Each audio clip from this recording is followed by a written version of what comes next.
Perfecto. Entonces, vamos a empezar este seminario, que es una discusión de casos clínicos, titulado Hablemos de gastrosquisis, donde vamos a presentar 3 casos clínicos sumamente simples. Es decir, acá no hay complejidad de pensar que por qué se perforó, por qué lo operé, qué le voy a hacer. Porque de la simpleza es donde se aprende. Y esta es más o menos, gracias al residente Carlos Torres, Guillermo Carlos Torres, que nos ha resumido en 3 casos la historia que hemos recorrido en el Hospital San Bartolomé desde la antigüedad hasta la actualidad. Este es el hospital antiguo, San Bartolomé, donde me formé como médico residente. Frente a este hospital queda la maternidad de Lima, donde nacían 100 recién nacidos todos los días. Cruzábamos la pista y era nuestra principal proveedora de recién nacidos quirúrgicos, y por eso el Hospital San Bartolomé era la cantera de la cirugía neonatal en esos tiempos. Estamos hablando de los años 80. En ese tiempo, los residentes entrábamos a operar solos. Los asistentes realmente eran figurativos y nosotros teníamos mucha carga quirúrgica. Y el tema de gastrosquisis me atrae muchísimo porque precisamente mi primera cirugía de recién nacidos, cuando yo era residente de segundo año, porque esa vez no fue el residente de tercer año, son 3 años de residentado, pues me tocó operar una gastrosquisis. Terminé totalmente sudado. En esos tiempos usábamos anestesia local, usábamos atropina y usábamos clores diazepóxidos, y estas eran nuestras incubadoras de transporte. Imagínense esos tiempos. Entonces, es por eso de que siempre me atrajo la gastrosquisis, precisamente porque esta fue mi primera operación de residente. Luego nos mudamos al Hospital San Bartolomé nuevo, que queda ya un poco más céntrico. Ahí hemos heredado la parte académica, la escuela de San Bartolomé, y también hemos heredado las complicaciones. Heridas tremendas, síndromes compartimentales, pacientes graves con grandes pérdidas de tejido, grandes pérdidas de intestino, y nuestra evolución fue hasta esto, a colocar los hilos suturados utilizando bolsa de transfusión, bolsa de transferencia, conociendo desde ese tiempo que existían los hilos no suturados, pero costaban $350, $450, y su importación a Perú tenía que pasar por una serie de regulaciones con la dirección llamada DIGEMIT, que es la que tiene que ver con la importación de estos dispositivos médicos en general. Para nosotros, en ese tiempo, el sinónimo de gastrosquisis prácticamente era la muerte. Y de acá viene un homenaje que lo pego a este conversatorio. Y este homenaje es debido a lo siguiente. De pronto, en el 2007, en la revista Iberoamericana de Medicina Fetal, apareció un joven que en ese tiempo todavía tenía cabello, llamado Javier Beliza, que lanzó un procedimiento especial llamado Similexit y nos llamó mucho la atención en el hospital. Y empezamos nosotros en septiembre de 2008 con esta práctica.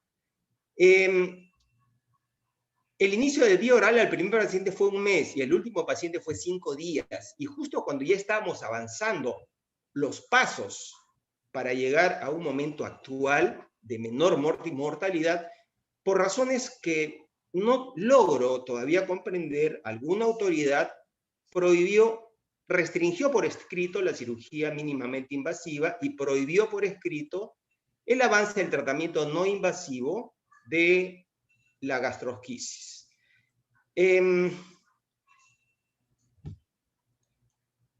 El doctor Javier Espeliza ha sido sumamente criticado. Hay críticas de repente yo podría también compartir, y está acá para criticarlo.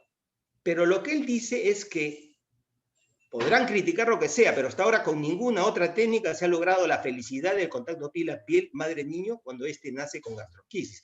Pero yo le veo otra ventaja. El doctor Espeliza llamó la atención al mundo Cuando nosotros comenzamos con este tema del Similexit, pues formamos un equipo multidisciplinario porque estábamos nosotros aislados. Es decir, nosotros en mi hospital funciona maternidad, funciona pediatría, neonatología, UCI, neo y cirugía pediátrica, y cada uno era una isla diferente. Con esto del Similexit, pues se comprometió el anestesiólogo a darnos su sala de operaciones sin necesidad de anestesia para ciertos casos. El neonatólogo entendió que muchas veces era bueno que el niñito naciera antes de término. El de UCI neo permitió que hagamos algunas intervenciones en sus incubadoras. El obstetra aprendió a hacer ecografías. Las señoritas enfermeras aprendieron muchísimo y empezamos a trabajar en equipo. Y este fue el beneficiado, el recién nacido. El mundo, entonces, también, igual que San Bartolomé, le prestó atención al tema. Yo, personalmente, pienso que hay un antes y un después de Javier Esbeliza, porque precisamente, tenga o no razón, con él se despertó el interés mundial, o por lo menos latinoamericana, de todas estas cosas que vamos a hablar el día de hoy. Por suerte, el doctor Dani Domínguez tomó la jefatura y permitió los avances en mi hospital de la cirugía mínimamente invasiva, el tratamiento mínimamente invasivo de esas entidades. Y lo primero que hizo el 27 de noviembre de 2015 es invitar a Javier Esbeliza para que nos hable sobre gastrosquisis, sobre el Similexit, y el doctor trajo una novedad, los hilos caseros, la confección de hilos caseros y un taller sobre el hilo casero ABS. De pronto hubo un cambio evidente en la morbimortalidad de nuestros pacientes que fue mejorando cada vez en el tiempo. ABS significa A, Velo, de Cristóbal Abelo, B, de Celia Brito, y Javier Esbeliza, que entre los tres conjugaron a hacer un dispositivo que cuesta $1 o $1.50 y no $350. Celia, paralelamente con Cristóbal, en el tiempo que ella empezó, también Cristóbal por su lado había empezado con lo mismo, solamente que Celia usaba condones femeninos, usaba el aro de condón femenino para hacer estos hilos prefabricados. Y Cristóbal ya llevaba en su maletín de emergencia, rompan el vidrio, y tenía él ya sus aros de ABS. Sabemos nosotros que Javier ha implementado el tratamiento mínimamente invasivo para los oncoceles gigantes con apósitos hidrocoloides y ha hecho el tratamiento de esto con separaciones de componentes, que también lo estamos usando en nuestro hospital. Cristóbal ha venido varias veces a Perú, acá vino invitado por la Asociación Peruana de Cirugía Mínimamente Invasiva, APSIMI, a tratar temas como este. Ven atrás una foto de una niñita preciosa de nuestro profundo Perú. Él tiene muchos motivos para regresar. Y ellos son humanos como nosotros. Son personas muy simples, muy humildes y de un corazón muy grande. Muchas gracias a ellos tres, y ahora empezamos nuestros casos clínicos y el doctor Guillán Torres va a presentar esos casos, y luego de eso vamos a dejar abierta la mesa caso a caso para poder conversar sobre este tema. Doctor Guillermo, por favor, comparta pantalla y arrancamos.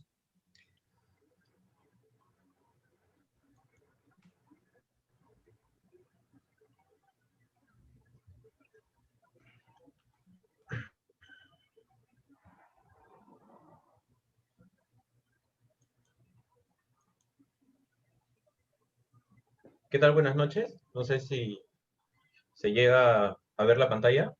Perfecto.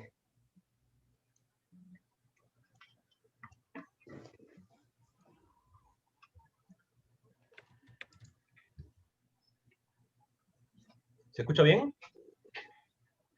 Sí.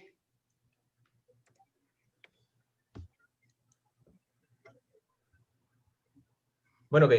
Para empezar, lo que vendría a ser el seminario del día de hoy, que lo hemos titulado... Vamos a tener el primer caso clínico, que vendría a ser, como lo dijo ya el doctor Segura, sobre los hilos suturados. Entonces vamos a encontrarnos dentro de la emergencia del Hospital San Bartolomé con un un recién nacido a término de unas 38 semanas aproximadamente, el cual es procedente de la ciudad de Huaral. La ciudad de Huaral es un distrito que queda a unas 3 horas aproximadamente de Lima. Llegó con un peso aproximado de 2 kilos y el paciente fue estabilizado y ingresa a sala de operaciones posteriormente para colocar una bolsa de silo, las cuales usábamos en ese entonces, una bolsa de transferencia, la cual se suturaba con ácido polglicólico 2,0 a la aponeurosis. En su día Perdón, Guillermo, Guillermo, por favor, ¿podrías poner pantalla completa?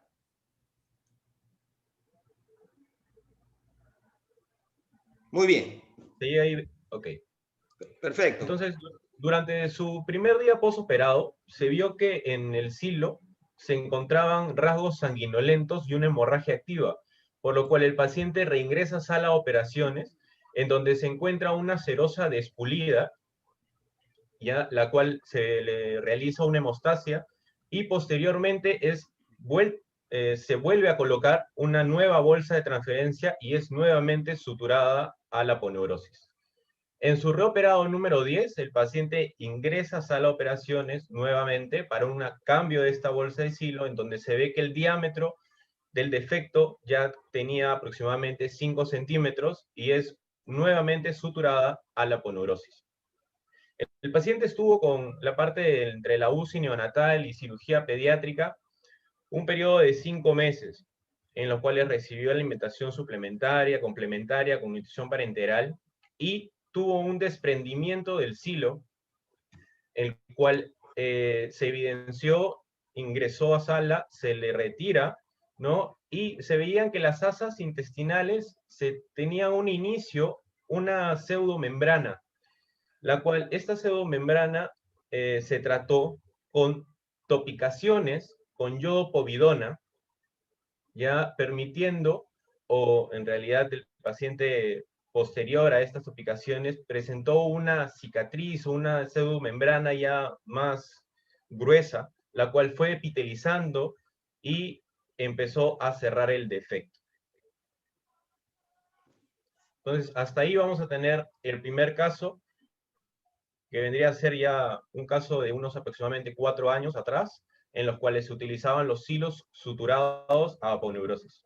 Le doy el pase al Muy doctor bien, Segura para Guillermo. ver si tiene un juego de pregunta. Sí. ¿Puedes sacar tu pantalla, por favor?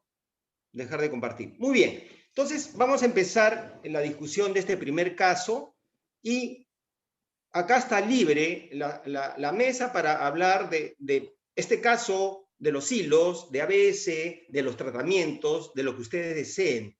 Yo creo que primero vamos a escuchar a los homenajeados, que Javier Esbeliza, Celia Brito y Cristóbal Abelo, para que en unas breves palabras nos digan lo que ellos desean sobre este caso o sobre lo que desean hablar.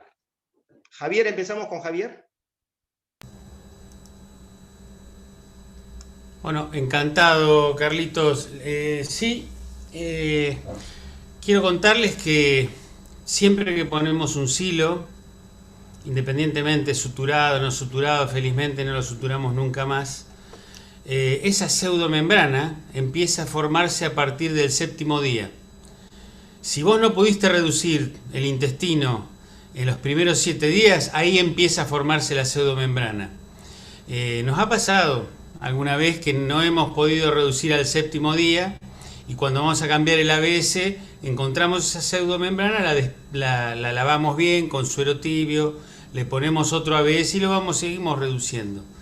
Es muy raro no poder reducir en 7-8 días. Cuando pasa eso siempre lo llevamos a una intubación al paciente y a una relajación y conseguimos la reducción. No, tampoco es muy raro que pase eso, pero alguna vez 3 o 4 pacientes de más de 100 pacientes, recuerdo de que no pudimos, eran 7-8 días, no lo podíamos reducir. Es bastante raro, porque otra de las cosas que ustedes tienen que saber, que el defecto crece, y esto lo he observado, entre 1 y 2 milímetros por día, ¿sí? O sea, se va estirando. ¿Eso qué quiere decir? Que cada 3 días es casi 1 centímetro más de diámetro va a tener el orificio. O sea, si vos estás 10 días vas a tener un orificio 3 centímetros más grande. Y eso es casi matemático. Entonces son muchos los motivos para ponerle mucho énfasis y hacer una reducción secuencial de 2 veces al día. Porque si yo ya sé que voy a estar 6 días o 7 días, ya se forma esa baba, que son adherencias que después se van a reabsorber adentro del abdomen. Pero no sé cuánto tiempo va a llevar a reabsorberse eso y no sé si no va a generar, no sé si eso quedó acomodado como yo quería y por ahí va a generar una suboclusión y va a tener mayores consecuencias. Pero bueno, no podemos hacer ningún tipo de crítica porque bueno, el paciente vino así, suturado a la poneurosis, cosa que no hay que hacer nunca más. Felizmente aprendimos que no hay que hacer, varias cosas no hay que hacer nunca más, ni suturar silos, ni hacer incisiones transversas, que atentan contra la funcionalidad. No importa la estética, a nosotros no nos importa la estética, queremos salvar la vida. Después viene uno que tiene muchos años, viene el chico de 20, 22, 23 años, mire, no me podía haber hecho otra cosa. Porque nosotros creemos que la estética no es importante, pero después el chico crece y nos viene y nos dice, la chica dice, yo quería usar otro tipo de vestidito para ir al mar, y ahora mire la cicatriz que tengo, mire el ombligo, no tengo ombligo. Así que son muchas cosas que hoy se suman y que hay que prestarle atención en aras del confort y de la función también, ¿no es cierto? Así que no sé si... Sí, Javier, muy bien, es un muy buen razonamiento. Yo pregunto acá, qué lástima, creo que no está María Oerti. Alguno le hubiera puesto, hoy en día ya aprendimos a colocar VAC. Este paciente estuvo creo que 8 meses, ¿no, Guillermo, internado hasta que epitelice? No sé si alguno le hubiera puesto un VAC, no sé cuál es la experiencia que tenga usted para ponerle este sistema de vacío. ¿Alguien tiene experiencia en esto de los que están acá presentes? No, yo no tengo experiencia en VAC, pero pienso que, como tú, que en este caso sería muy bueno y que tenía muy buenos resultados. La Goretti tem mostrado muitos buenos casos de VAC e se eu tivesse um assim, eu lo colocaria. A mim me chama muita atenção também, porque os silos suturados causam um processo inflamatório da parede que não ocorre com o silo sem sutura. Então, se o defeito já se amplia com um silo sem sutura, com sutura é muito pior, muito pior. E concordo com Javier que quanto mais rápido podamos reduzir este conteúdo, melhor e a evolução. Acá nós temos que evitar muito a intubação, pero alguns casos lo indicamos. É o último caso que estamos agora internado, que eu le mandei uma foto hoje, ayer. Este niño tinha um barro preso e tinha uma cavidade abdominal muito chica. Então, com 72 horas, não havíamos conseguido reduzir muito conteúdo e optamos por a intubação e relaxação, e em mais 48 horas conseguimos reduzir todo e o bebê já está com dieta plena em 20 dias de vida. Perfecto, muchas gracias. No sé, Cristóbal, Abelo, no sé si quisieras tú comentar y de repente dentro de tu comentario nos cuentes la historia del ABS. Cristóbal. Bueno, mientras tanto, ¿alguien quiere hacer alguna pregunta o una réplica o algún comentario, alguno de los presentes?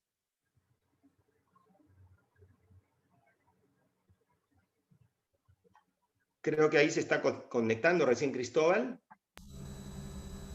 Activa el audio, Cristóbal. Sí, no, es que aquí estaba sonando una alarma aquí de una UPC esa, como que se fue la energía eléctrica y ¡pum! Y entonces estaba una pitadera que tenía. Horrible. Bueno, pero ya estoy aquí en línea. Alcancé a oír el caso clínico. ¿Me escuchan?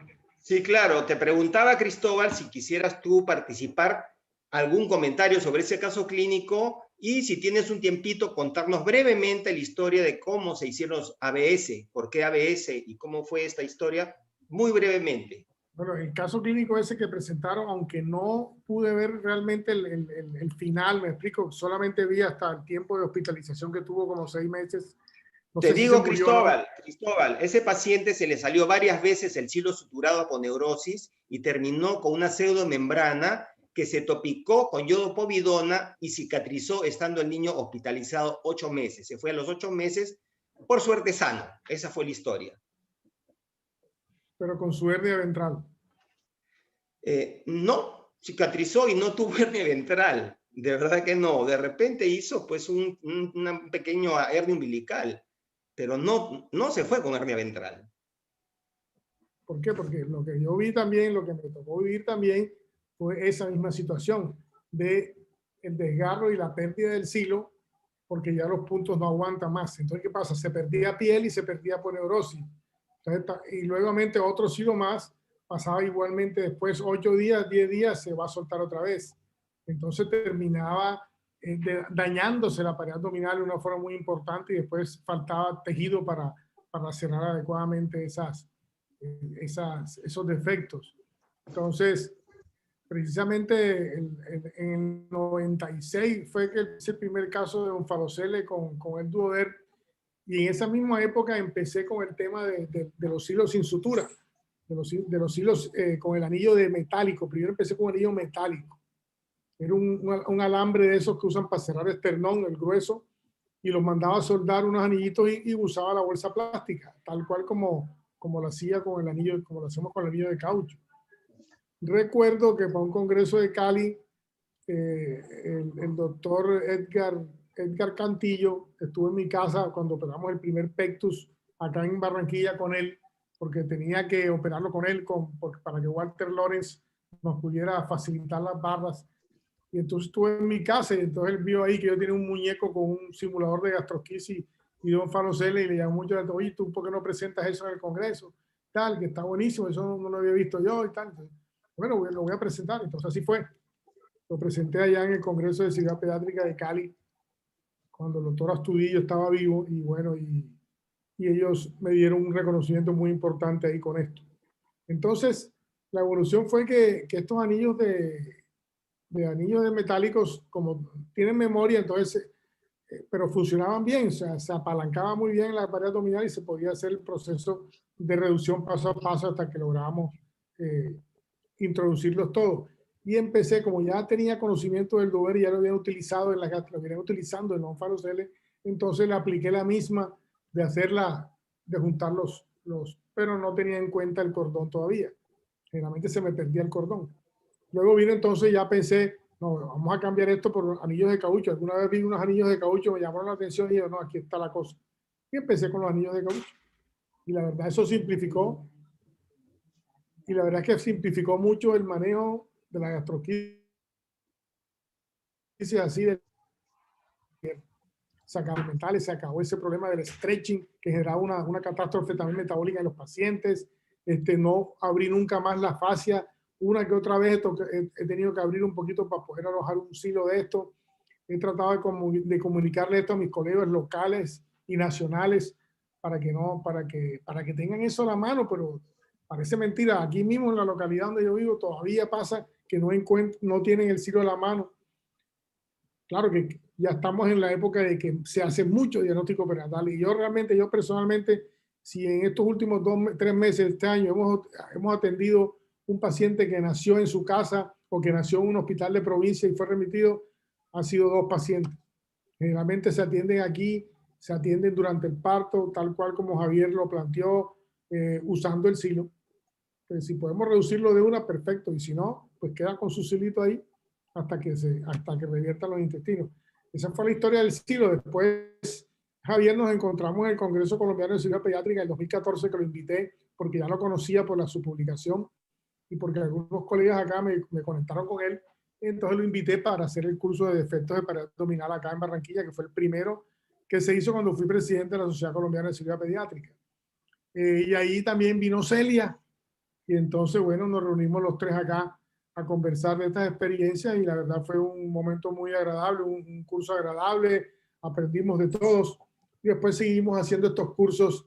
El segundo curso lo hicimos en Cartagena, en el hospital Naval, con la doctora Margarita Martínez, que fue la organizadora.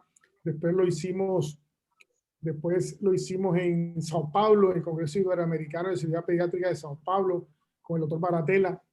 Después lo hicimos otra vez en Medellín, en el Congreso Nacional de Cirugía Pediátrica en Medellín, 2 años después, con el doctor Abraham Chams. Después nos fuimos a Cúcuta, a Bolivia, a Santa Cruz, con la doctora Lorena Jauregui, que fue una experiencia maravillosa también, esos dos días allá intensivos, con muñecos, con simuladores de gastrosquisis, de onfalocele, con casos en vivo que hicimos de onfalocele y de gastrosquisis también. Fue una experiencia maravillosa, nos atendieron genial, así como ustedes en Perú. Buenísimo. Bueno, buenísimo, Cristóbal. Muchísimas gracias. Mira, veo acá que está Jacqueline Alvarado, que es la jefa de cirugía neonatal de la Maternidad de Lima. Esa es la cantera de recién nacidos de Perú. Y también está Mariano Boglioni, jefe de cirugía neonatal de Garrahan. Primero le daremos la palabra a Jacqueline y después a Mariano, que nos cuente si es que han manejado estos casos de pseudomembrana o no. Y a ella primero porque es mujer. Y aprovecho a decirle lo siguiente. En Perú, no sé si en el mundo, hoy es el Día de la Mujer. Así que felicitaciones a todas las mujeres del mundo, así sea esa celebración solamente del Perú, que son tan magas ellas, que siempre nos han hecho creer a los hombres que nosotros éramos el sexo fuerte, lo cual no es verdad. Así que felicitaciones a las mujeres, estamos de acuerdo. Y aquí, igual acá también. Exacto. Y aquí, o Mariano, no sé si han manejado pseudomembranas de silos desprendidos, ¿qué nos podrían hablar de esta experiencia?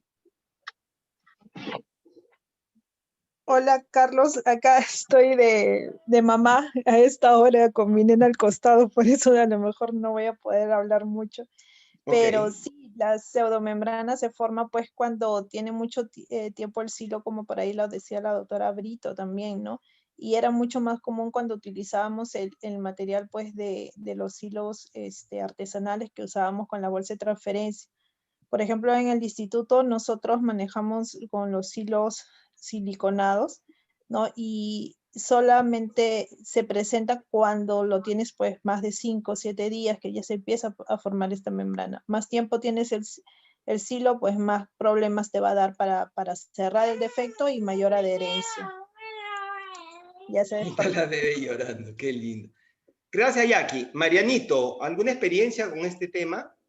Hola, Carlos, ¿cómo están? Saludos a todos los amigos de allá.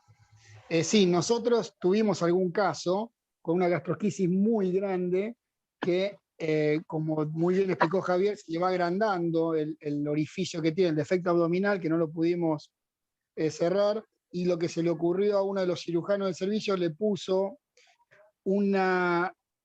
como un parche de Gore-Tex, ¿sí? Como si fuese una malla, sobre el intestino para evitar que el intestino esté al aire libre y se perfore. Nosotros usamos el ABS desde el 2011, creo ya, que lo empezamos a usar. El primer ABS no lo usamos en una gastrosquisis, sino en una hernia diafragmática, que no pudimos reducir el contenido una vez cerrado el defecto y lo tuvimos que dejar con un silo y usamos ahí el ABS. Y lo que hizo efectivamente fue formar una pseudomembrana que protegía el intestino, y después cuando el paciente salió de su estado séptico y recuperó su estado general, su hemodinamia, pudimos avanzar hacia el cierre, pero nosotros no le sacamos esa membrana, se la dejamos. Se la dejamos esa membrana y el paciente después tuvo tránsito. ¿Y alguna experiencia similar? Sí, decime. Si la membrana la toxicaban con algo, porque nosotros... No. La membrana fue cuando sacamos la plancha esta de Gore-Tex, o sea, la malla sintética de Gore-Tex. La de Gore-Tex doble velour tiene 2 capas, una parte que es lisa y una parte que es rugosa. acá se dejó la parte lisa tocando las asas intestinales, ¿sí? Es la que usamos nosotros en hernia diafragmática. Dejamos la parte lisa hacia el abdomen y la parte rugosa hacia el tórax. Y generó esa membrana, y cuando sacamos la malla, la membrana era bastante gruesa, pero no se la sacó, no se la limpió. Se pudo avanzar el cierre de pared, supongo que la membrana después avanzará hacia una reabsorción. Sí, se cerró la pared finalmente, una vez que pasó el estado agudo. Lo que les quería comentar es que la gente de Uruguay, creo que Martín Ormaechea publicó un caso similar, y creo que salió en la revista de cirugía infantil, sobre un cierre de gastrosquisis utilizando esta epitelización de membrana. También. De pseudomembrana, perdón. Perfecto, muchas gracias. 2018. Quisiera agregar una sola cosita. Dale. Solamente para reforzar una cosa que pasó así rápido, que Mariano usó en una hernia diafragmática. Nosotros tenemos una hernia diafragmática, hay veces que te hace un compartimental, vos cerrás el diafragma y resulta que el abdomen no te entra el intestino. Y algunas veces tuvimos que transformar una hernia diafragmática en una gastrosquisis. Y también para otra cosa que hemos usado, un colega operó una invaginación por el ombligo y se le visceró. Y fue otro colega con una ABS, le puso como si fuera una gastrosquisis, lo redujo, un parchecito, y redujo con el ABS la evisceración.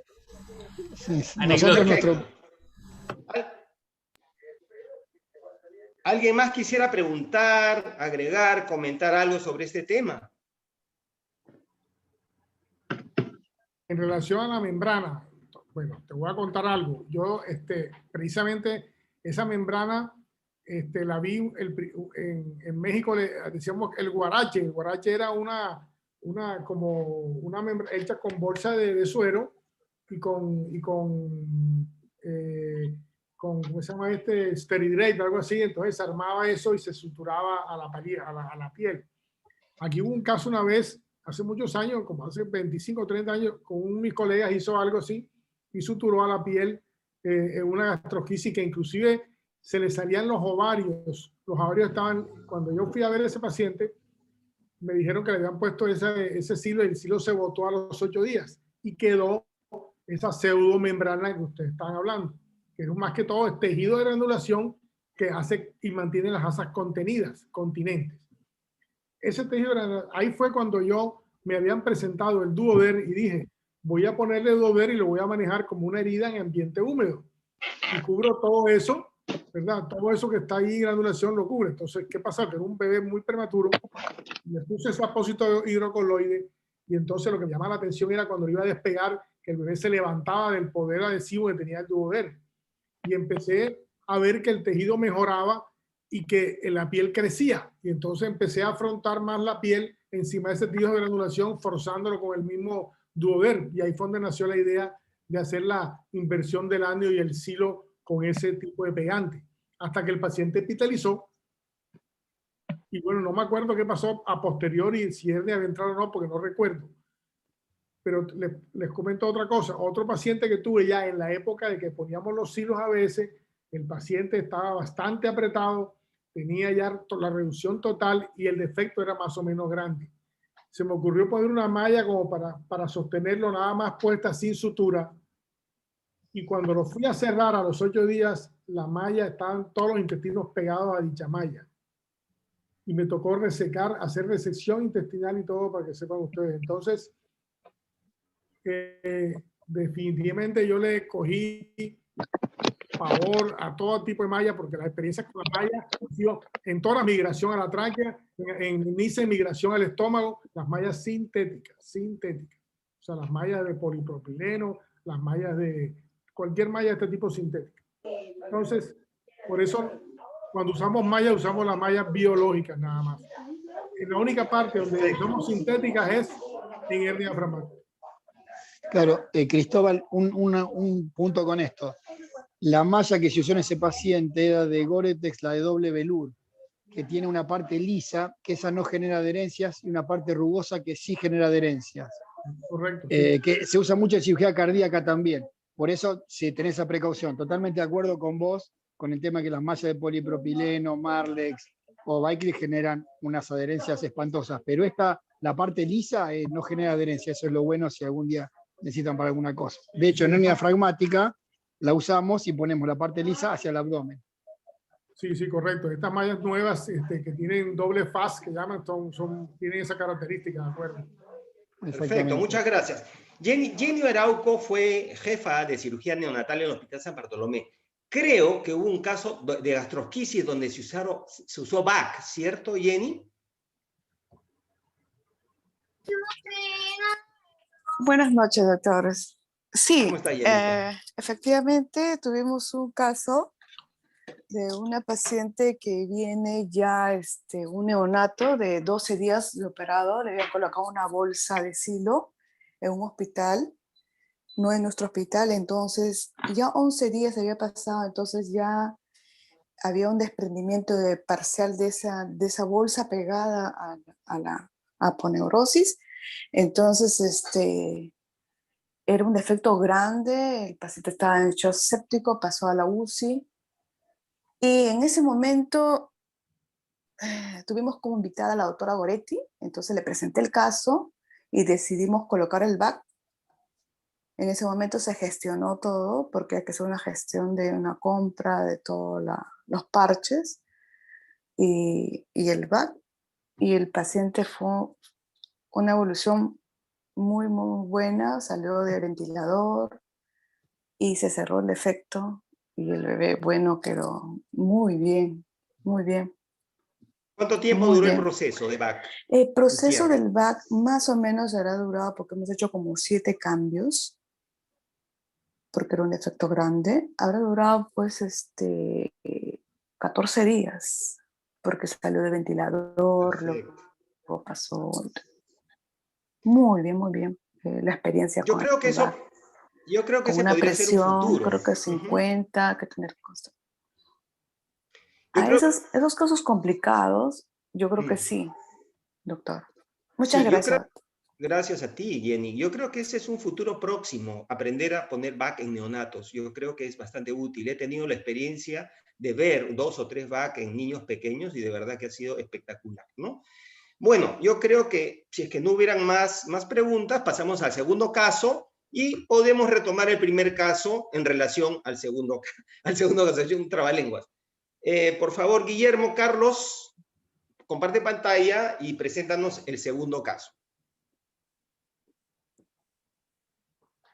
Bueno, como ya les habíamos mencionado anteriormente, este es un proceso, es una transición en el Hospital San Bartolomé. Entonces, aproximadamente en los años ya de residente, soy residente tercer año, ya iniciamos con lo que vendrían a ser los hilos no suturados. Y nuestro hospital, gracias a muchas personas que se pudo dar esto, conseguimos los dispositivos Alexis y anteriormente usábamos ya los ABS, ¿no? Que es la foto que se encuentra en el margen inferior izquierdo. Pero lo fuimos cambiando hacia los dispositivos Alexis, los cuales nos ayudarán también igual para la reducción de estos tipos de pacientes. Pero también, en lo que vendría a ser ya este caso, vamos a ver que nuestra labor como residentes es, como ya mencionó el doctor, nosotros trabajamos en un hospital materno-infantil.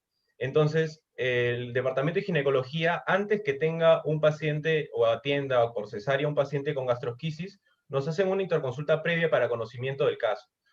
Y es donde nosotros vamos, revisamos la historia clínica materna y vemos las ecografías. En estas ecografías nosotros podemos encontrar, en el segundo caso, que era un paciente con una gastrosquisis de diagnóstico prenatal, con un defecto aproximado de 3.5 centímetros, y donde se encontraban las heces intestinales dilatadas, impresionaba vejiga y estómago. Entonces nosotros, al momento que se realizó la cesárea, nos comunicaron, y junto con el equipo de ginecología y neonatología, en un manejo multidisciplinario, tuvimos la aproximación hacia el paciente, que fue un recién nacido a término de 37 semanas, con un peso de 2.8 kilos y una talla de 48 semanas. El equipo de neonatología lo recibe, le da, se podría decir, la primera atención, y nosotros como cirugía pediátrica entramos posterior a la indicación.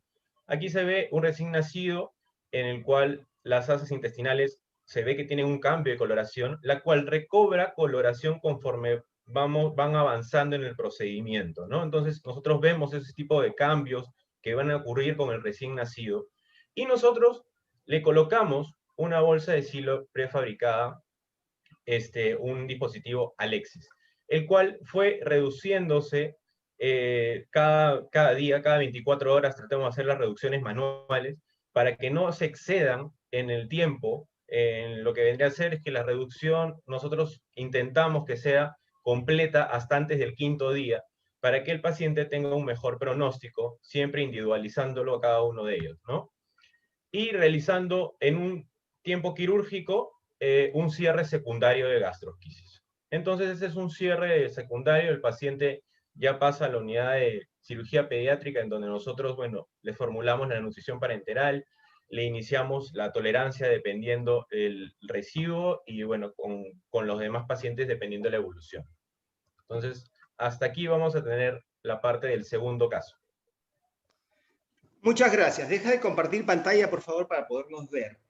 Efectivamente, ese fue un gran cambio en el Hospital San Bartolomé. El gran cambio es de que los ginecostetras empezaron a hacer mejor sus ecografías, porque de verdad que en muchas ciudades daban razón de qué sexo iba a tener el bebito que iba a nacer, y no se dan cuenta que tenía extruidas las asas intestinales o contenidas en una bolsa. No en Lima, no en la capital, pero sí en los alrededores. Entonces, ¿qué significó eso? Vamos a trabajar en equipo. Señor cirujano pediátrico, tengo una paciente con gastrosquisis que va a nacer, cirugía pediátrica, va a sala de operaciones. Estoy casi convencido que si en ese caso cirugía pediátrica no iba a sala de operaciones, pues el neonatólogo lo empaquetaba, y cuando llegaba a cirugía pediátrica ese intestino iba a estar necrótico, porque han visto la coloración y el cirujano sabe qué es lo que está sucediendo ahí para corregir la falta de irrigación. He visto por ahí una pregunta de alguien escrita que está preguntando si es que se suele usar o alguien ha usado Botox en gastrosquisis. En onfaloceles sí sabemos que usan Botox, pero en gastrosquisis la usan. Esa es una pregunta, y también está abierta la mesa para las intervenciones espontáneas de este caso o complementar el caso anterior. Adelante, por favor. Bom, yo tengo dos pacientes que hicimos Botox, y eram pacientes muito chiquitos, com menos de 1,8 kg. Então, a cavidade era muito pequena, inicialmente tentamos entubá-los e relaxar, pero não foi suficiente. Não estávamos conseguindo reduzir muito satisfatoriamente, como sempre gostamos de fazer, que não se passe de los 7 dias. Então, hicimos o Botox, e mesmo sabendo que há um tempo para a atuação do Botox, intentamos assim mesmo. E com uma semana mais, conseguimos reduzir muito bem e cerramos a cavidade com tranquilidade. Então, agora eu peço a ser, em alguns casos, em vez de apenas entubar e relaxar, quando é cavidade muito pequena, a ser associado o Botox com a relaxação. Muchas gracias. ¿Hay alguna opinión respecto al uso de Alexis en los casos de gastrosquisis como una especie de silo prefabricado? ¿Hay experiencia, hay críticas positivas, negativas al respecto? Yo no tengo Alexis en mi hospital, porque tenemos una unidad que es apenas maternidad y no tenemos vídeo, entonces no tenemos el Alex. Mas penso que o anillo de Alex é muito grande, e se amplia ainda mais el orificio de la gastrosquise. Porque si usted pone un anillo mejor do que, mucho mejor do que el de pecho, es más posible que este orificio se amplíe. ¿Qué piensas tú, Javier? Y que lo tuve que usar una vez, porque yo, los ABS que tengo, yo tengo un set, siempre armo un set con distintos tamaños, uno de 4, uno de 5 y uno de 6 centímetros. Y me tocó un paciente que vino con trabajo de parto, no controlado por nosotros, derivado, y le pasan el ecógrafo en la sala de parto y tenía una gastrosquisis con el estómago atascado. Enorme. Fui con los ABS y fui con el Alexis, porque me parecía que era enorme lo que tenía afuera. Ese caso está documentado, creo que lo pueden ver. Yo lo debo tener en una película de YouTube, pero ahora no me acuerdo en cuál. Me parece que lo muestro como ejemplo de cómo se pueden cerrar las hernias umbilicales. Hablando de hernia umbilical, muestro ese caso de gastrosquisis, justamente porque tuve que usar el Alexis de 10 centímetros. Pude reducir todo al quinto día. Al quinto día lo dejé un día más por las dudas. Y ese fue en el 2015 nuestro primer caso que no suturamos, porque yo tenía mucho miedo que haga un síndrome compartimental, era enorme, estaba muy sorprendido de cómo pude reducir todo. No suturamos y les recomiendo que lo vean porque no quedó ni cicatriz ni hernia umbilical hizo el paciente. Pero sí tengo la percepción de que es mucho más fácil y más amigable esto, porque es polipropileno y uno puede palpar con menos margen de error las asas. ¿Está bien? Me gusta, teniendo Alexis en mi hospital, yo prefiero usar esto, porque es más económico, creo que es más funcional, tengo 2 o 3 medidas que yo creo que es excepcional tener que usar una medida más grande. Lo otro que quería decirles es que si yo veo en el diagnóstico prenatal que tiene un orificio de 3,5 centímetros me pongo contento, porque es muy raro que se volvule o que tenga constricciones mesentéricas. De hecho, me gustaría la opinión de Mariano, si estuvo atento a las fotos. No me pareció que tuviera edema del meso, no me pareció que esté feo el intestino. El cambio de color es porque tienen colon que tiene meconio, entonces se ve negro y el resto se ve rosadito. El estómago se ve muy rosado, ¿sí? Y se ve un testículo, me parece que tiene un testículo, que quería preguntarles si tenía una criptorquidia, me pareció que tenía un testículo extruido. Veamos la foto.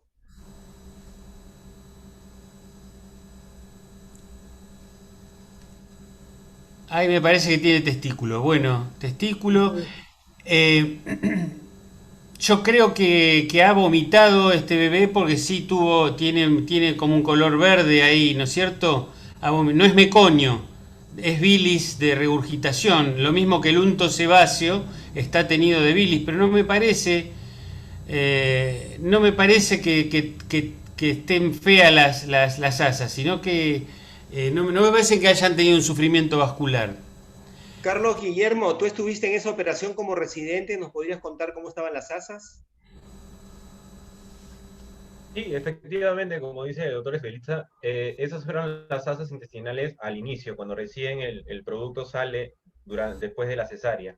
Posterior ¿Estaban isquémicas o no, es el color? Posterior a la reanimación por neonatología, los primeros cuidados, el paciente ya empezó a llorar, todo, las asas cambian, se podría decir, un poco la coloración y se vuelven ya de una coloración normal, ¿no? Sin ningún problema. Ok, bien. Veo acá, puedes retirar tu pantalla, por favor. Veo acá también en el grupo a Fernando Trigoso, Araceli Villalba, que son de hospitales hermanos de Perú. No sé si tienen alguna experiencia con estos temas.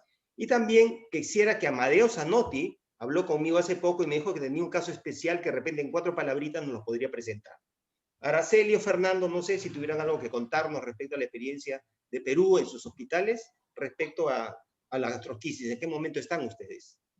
Nosotros, doctor, buenas noches, doctor Segura. Hola, Buenas Araceli, noches, ¿cómo doctor estás? Boglione, ¿cómo está? Nosotros cuando hemos tenido pacientes que han venido ya sépticos de la selva, hemos tenido 2 pacientes, lo que hemos usado es VAC, pero nosotros hacemos vaca artesanal, que yo les pasé las fotos por el grupo de Onfalocele. Nosotros hacemos poniendo una bolsa de transferencia fenestrada que nosotros mismos la hacemos sobre las asas. Encima de eso ponemos gasa con 2 aspiraciones y lo sellamos con tegadero. Es así como vamos reduciendo y hemos logrado reducir en una semana, de 7 a 10 días más o menos, en pacientes sépticos. Después hemos pasado a la etapa de que ustedes hacen también con los anillos de los O-ring. Nosotros usamos eso con las bolsas de manga de laparoscopía delgadas y hacemos la colocación del silo y ahorita estamos en la etapa del cierre sin sutura, pero justamente estamos en la época donde todavía o sea, ya manejamos el cierre sin sutura, pero me parece que todavía nos falta manejarlo mejor porque nos ha quedado de los 4 pacientes que hemos hecho, 2 tienen hernias, digamos, de un centímetro, un poco más. Entonces, eso, escuchando al doctor Javier y al doctor Peñarrieta, nos dicen que ellos no les deja la hernia. A nosotros sí nos ha pasado. Me parece que hay que observar la técnica de ellos y afinar algunas cosas para tal vez algo estamos haciendo un poco mal. Pero estamos en eso. Nosotros manejamos así ahora ahora, Onfalocele, nosotros tenemos pocos casos de Onfalocele, pero los que hemos tenido usamos la técnica del doctor Abelo. Perfecto, muchas gracias, Araceli. Fernando Trigoso, no sé si tuvieras algo que contarnos. Buenas noches, Carlitos. ¿Me escuchan? Sí, perfectamente, Fernando.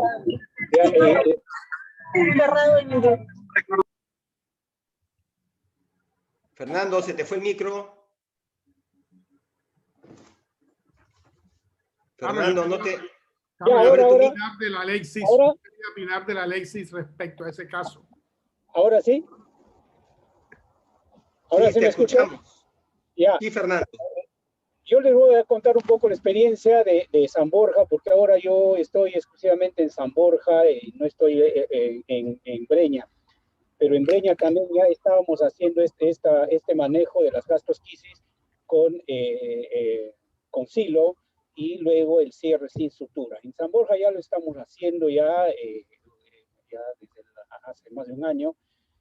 Como sabes, en nuestros hospitales, pues los pacientes que llegan son pacientes que nacen en otro sitio y llegan un día o 2 días después. Son muy pocos los que llegan en horas. Entonces, en los que llegan en horas, lo que hemos estado haciendo ahora es, y ya aplicándolo en el hospital, es a reducirles las asas y colocarles un silo. Nosotros usamos el Alexis, porque disponemos de eso en diferentes medidas. Entonces, lo que sí hemos estado propugnando ya en los últimos meses es a no intubar a estos pacientes. Entonces, lo baja el neonatólogo, le seda, le pone un poco de morfina y analgésico, y con eso tratamos de reducirlo. Y lo mantenemos al paciente con el silo, y lo hacemos las reducciones a veces con sedación y un poco de morfina, y sin necesidad de mantenerlo intubado. Y en un periodo de 5 a 7 días, hacemos el cierre secundario sin sutura. Nosotros estamos usando Duoderm, ¿no? Ponemos Duoderm y con eso cerramos. Lo mantenemos un promedio de 10 días con Duoderm. Luego levantamos. Precisamente, Fernando, te interrumpo porque el próximo caso se trata de eso. Y ahí nos vamos a explayar un poquitito más. No sé, Amadeo, no sé si puedes contarnos en un gran resumen tu paciente de Paraguay. Sí, cómo no, Carlos, muchas gracias por la oportunidad.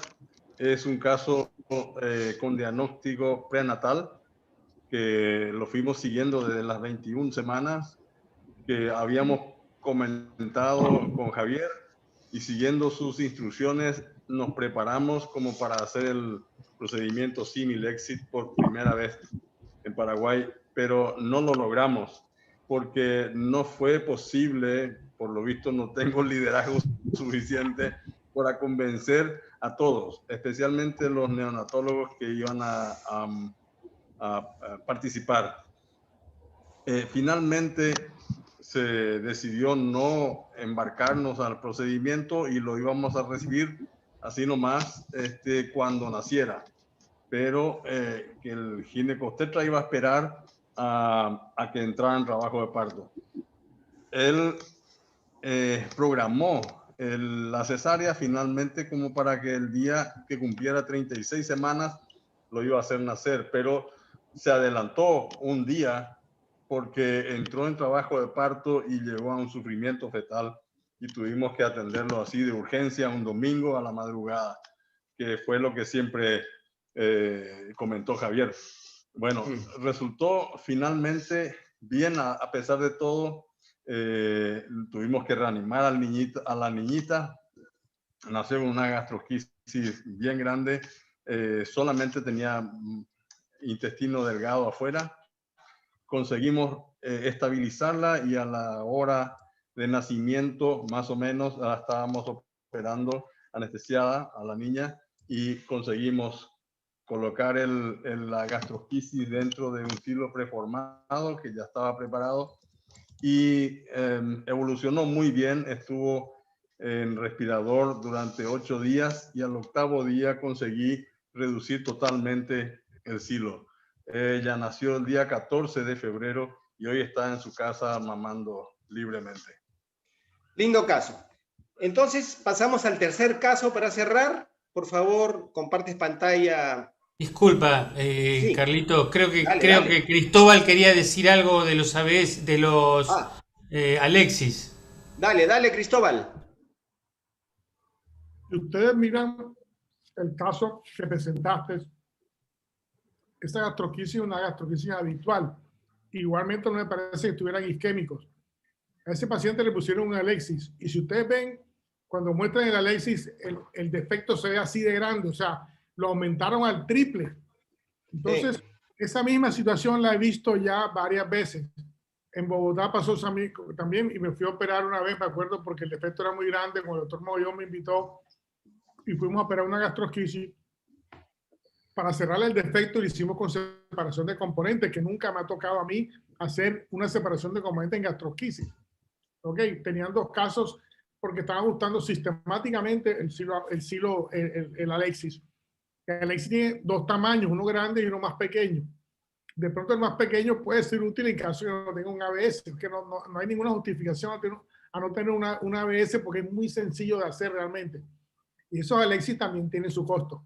Por ese Alexis, el pequeño, yo lo que he hecho es que le he quitado un anillito a esos y he utilizado en una sola ocasión porque no tenía a la mano, desgraciadamente, el ABS ese día. Y hace rato que creo que fue cuando estábamos allá en Sao Paulo que mostré ese video. Entonces, lo que he visto, a muchos que han usado Alexis, de pronto están usando inapropiado. Y lo que hace es que agrandan el defecto. Entonces, por eso le quedó esa cicatriz que mostraron allí, una cicatriz ahí diagonal bastante grosera, digamos, no por ofender a nadie, sino que en gastroquisis ya sabemos que las incisiones quedan muy lindas, muy estéticas, digamos, y los cierres sin sutura quedan muy estéticos. Entonces, y salvo pues lo que dijo Javier de que defectos grandes que los ha dejado sin suturar ni nada, que evolucionen con tejido de granulación, han quedado hasta sin hernias. Bueno, todo eso es posible, ¿no? Entonces, eso es lo que quería comentar acerca del Alexis, y entonces que lo usen con prudencia y que mejor un aparatico más delicado como un ABS apropiado para el paciente, para cada paciente. Muy buen consejo, Cristóbal, va a ser tomado en consideración. Muchísimas gracias.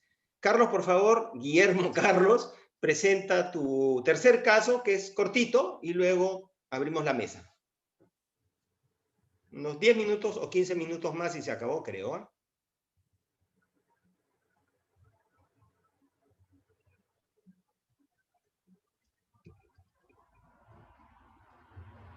¿Listo? ¿Se llega a ver la pantalla ahí? Sí.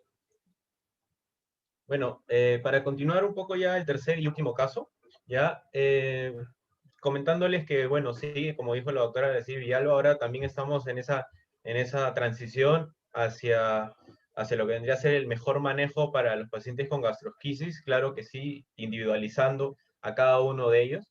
Este es un tercer caso en donde vamos a tener que en la ecografía antenatal vamos a ver un defecto casi de 2 centímetros de diámetro, en el cual protruyen solamente asas intestinales delgadas, ¿sí? Y no tienen signos de dilatación ni algún otro componente. Es un recién nacido a término, nuevamente bajo el mismo concepto. En cirugía pediátrica es avisada previo a la cesárea. El equipo de cirugía, neonatología y ginecología se reúne en sala de operaciones. Neonatología recibe al recién nacido y nos dan la posta a nosotros para realizar la reducción de las asas intestinales.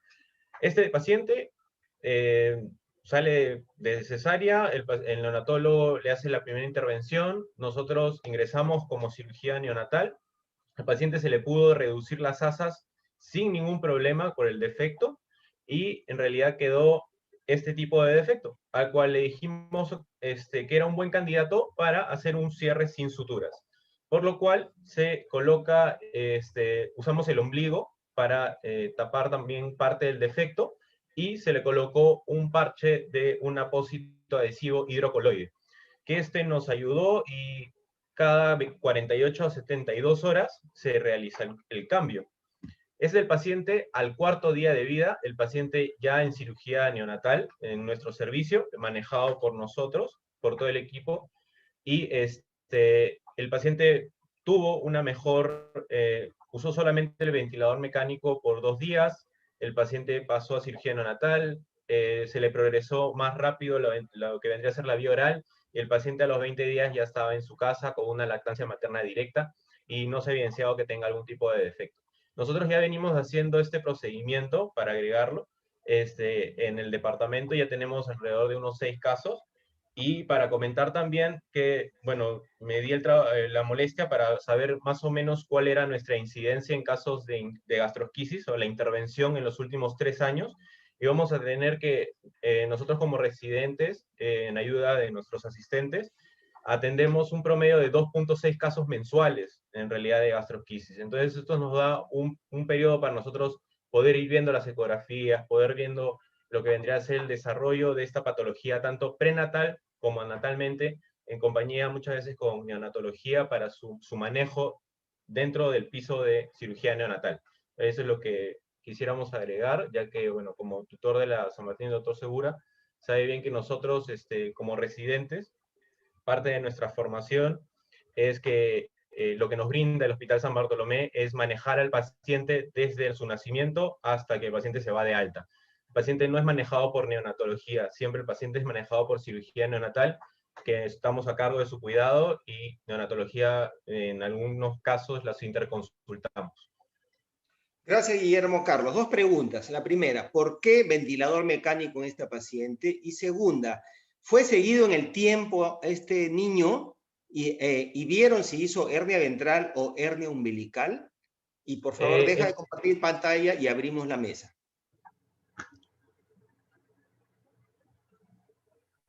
Sí, claro. El paciente usó ventilador mecánico porque neonatología vio al momento que era lo mejor era intubar al paciente. Entonces, fue parte de su manejo. Entonces, ya intubado, el paciente requiere ya un manejo de la UCI. Una vez que el paciente es extubado, pasa a cirugía neonatal, ¿no? Y el paciente, bueno, no tiene un seguimiento muy a largo plazo. Es un paciente de hace unos 4 meses, 5 meses, y no se ha evidenciado hasta el momento que tenga algún tipo de hernia ventral, ¿no? Gracias. Porfirio Rivera, creo que querías hacer una pregunta. Hola, doctor, ¿cómo está? Buenas noches. Buenas noches con todos. ¿Cómo está, Porfirio? Estar con ustedes. Mi pregunta va al hecho de que estoy de acuerdo con el cierre sin sutura, me parece algo muy bueno para los bebés. He visto que muchos cambian los duoderos cada 24 horas, otros lo hacen cada 72 horas, otros no lo hacen y esperan hasta el término del cierre del defecto. Entonces mi pregunta era para usted y para los expertos, ¿cuál es la experiencia en el cambio del duoder al momento de que hacen el cierre sin sutura? Muchas gracias. Por favor, ¿quién podría contestar la pregunta? Acá usamos a 5 a 6 días y lo retiramos y muchas veces no hay necesidad de se colocar otro. Una cosa que hacemos es también que después del primer cambio le ponemos un botón de gasa, digamos, para que va a servir como parche reductor. Ustedes conocen el término ese acuñado por Javier. Entonces le pone ya no es necesario un duoder, sino de pronto el parche reductor con un pegader, que es más económico. Listo. Y eso ayuda y listo. Y cada quinto día vuelve y lo destapa. Yo creo que la tercer cambio ya eso está perfectamente. Dígame, cuando han retirado el duoder, el apósito hidrocoloide autoadhesivo, ¿han percibido un mal olor o una babita por ahí que puede ser malinterpretada como infección? Quiero saber si han tenido esa experiencia. Sí, pero no es Solo nada. cuando las bordas no están muy adaptadas, entonces puede ficar un poco húmedo el local. Pero si las bordas están bien captadas, se cierra y no se hace secreción. Sí, el calor radiante derrite el hidrocoloide y da una secreción que, bueno, que no tiene el mejor olor, pero ya estamos acostumbrados. Personalmente, Mariano creo que quería decir algo. Personalmente, si no necesita ser cambiado, es una picardía sacarlo. Antes yo también lo sacaba al tercer día, pero no, lo dejo y lo lindo es sacarlo al sexto, séptimo día y ver que ya está todo cerradito. Eso es lo más lindo que puede haber. ¿Mariano? Sí, Carlitos, les quería... Dale, Mariano, les quería comentar. Nosotros cuando hacemos cierre sin sutura, no lo hacemos de manera sistemática en todos los pacientes, pero sí en aquellos casos como el que mostraron recién, que perfectamente dejando el cordón umbilical sabemos que no hace falta suturarlo, y no usamos el duodermo, usamos un apósito transparente, no es totalmente transparente, la marca es BKC, que es un apósito que está unido por un extremo y tiene 2 tiritas hacia abajo. Entonces, la parte que está unida del apósito la colocamos en la parte de piel sana, o sea, el otro lado del cordón, llevamos el cordón cerrando el defecto y entrecruzamos esos 2 patitas que tiene paralelas. Es como una especie de tela, sí, porosa, que permite perspirar. Dura 3, 4, 5 días, no más que eso, porque el mismo calor del cuerpo hace que se despegue, pero generalmente no es necesario volverlo a colocar porque ya está prácticamente cerrada la pared. Pero así que no usamos el duoderm para esto, usamos ese apósito que les comenté recién, poroso, que la marca comercial es BKC. Carlitos. Sí, dime. Sí, nosotros usamos duoderm y no lo cambiamos, y esto ha sido todo un proceso porque hemos tenido Fernando, que... ¿no? Fernando Tiroso habla. Sí, ya, sí, dime, Carlitos. Fernando. Hemos tenido, este es un proceso que hemos tenido que luchar con enfermería y con los neonatólogos, porque se humedecía, iba cambiando de color y tenía mal olor. Y nosotros ahí tercos y tercos todos los días ahí para no mover. Y generalmente lo movemos el parche a partir del 8º, 9º, 10º día. Y lógicamente que hay un mal olor, hay un poco de secreción, pero cuando uno levanta y limpia, se ve la cicatriz muy bonita. Estéticamente se ve excelente.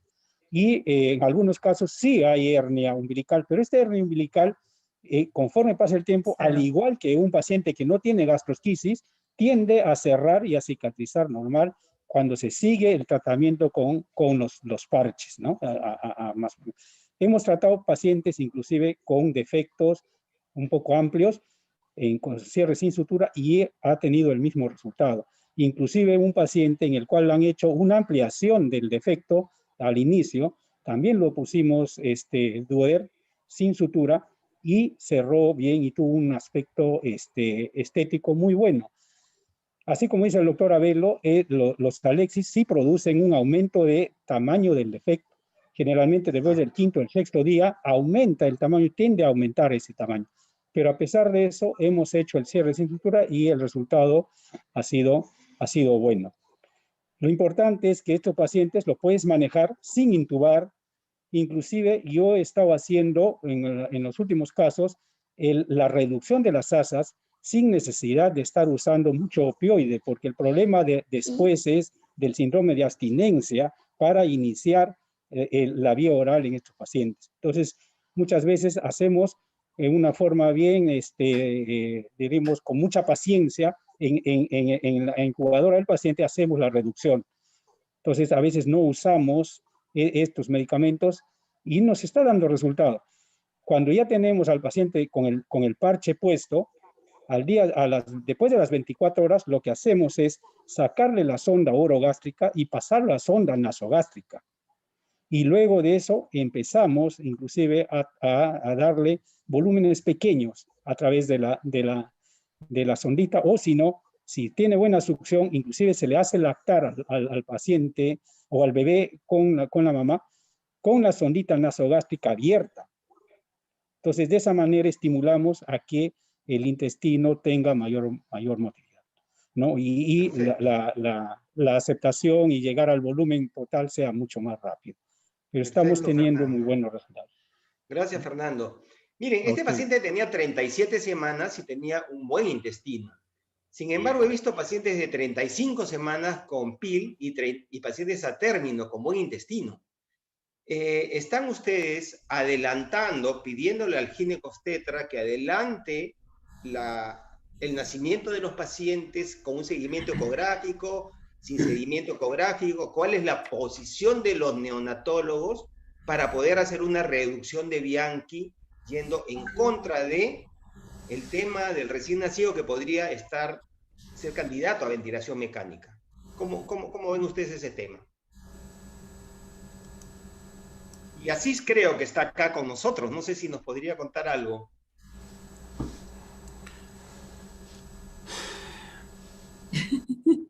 O alguien, Celia. Mucho para... No hacemos más Bianchi acá. ¿Cómo? No hacemos más Bianchi acá. Pienso que un caso que usted hace un Bianchi como este, a mi ver, ese paciente podría ter sido hecho un similexit, porque las alzas están muy buenas.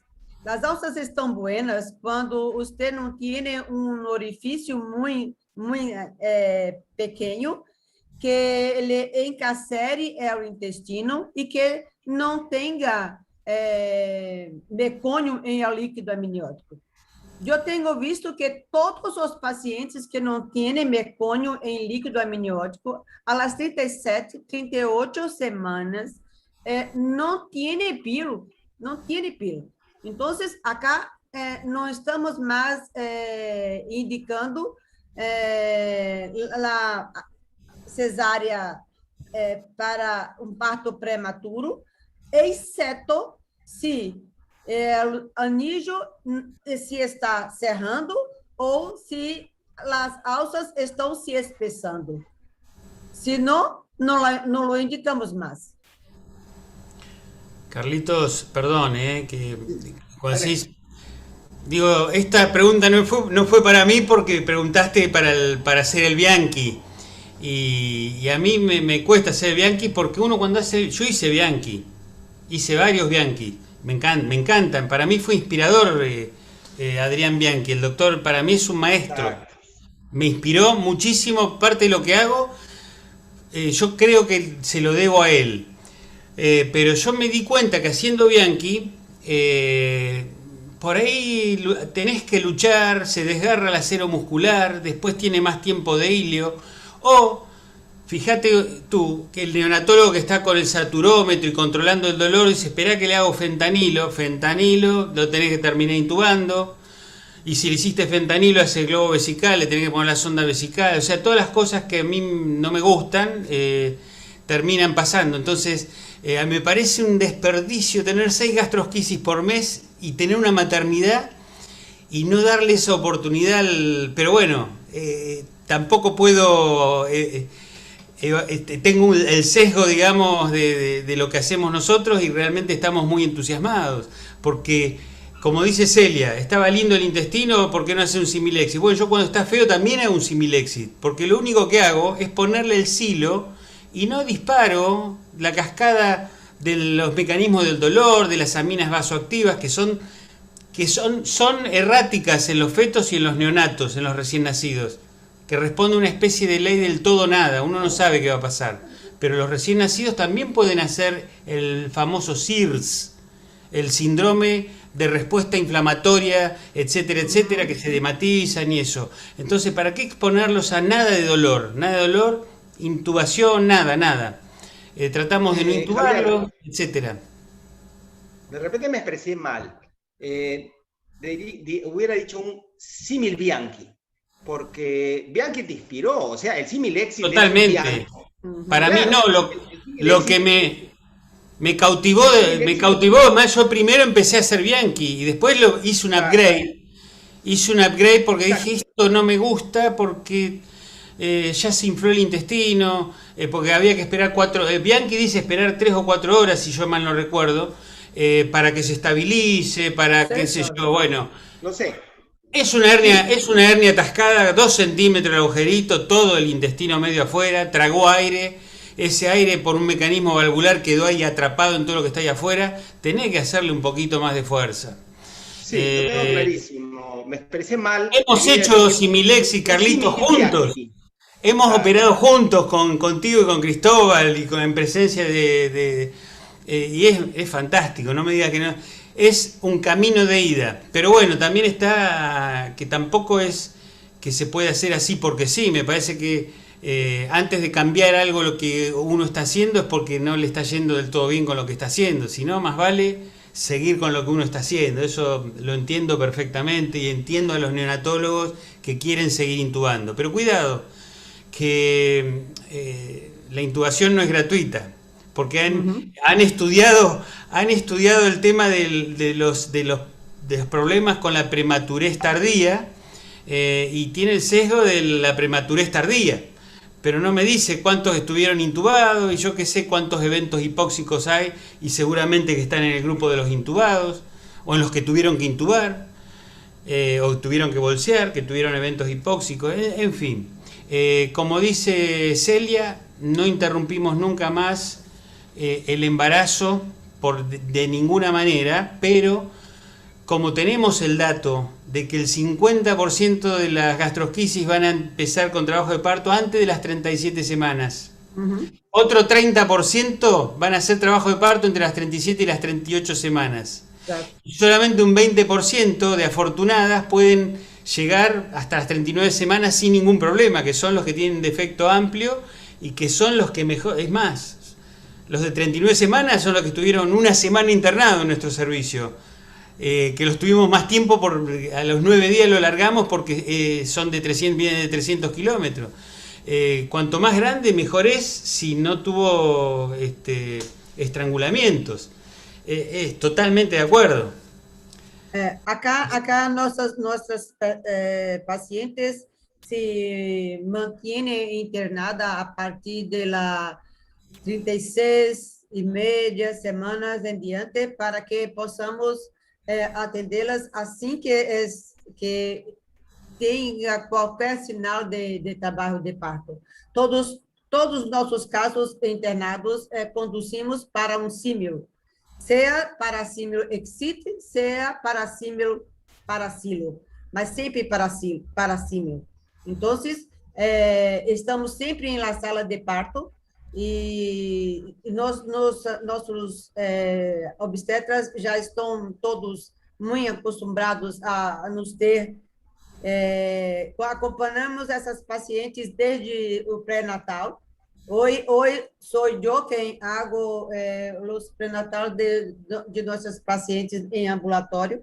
Então, elas já internam já muito conscientes de sua participação em pós-operatório, de que tem que amamentar seu bebê, que o leite materno é o mais importante, que a sucção é importante. Então, isso cambiou muito nossas evoluções. Perfecto. Bueno, yo quisiera Una pregunta para todos. Una pregunta para todos. Cuando ven que pueden reducir todo, ¿reducen con pinza? ¿Con las manos? ¿Cómo reducen el intestino? Depende. com pinças se forem forradas com guacho ou com a mão, como sea que su expertise la permita.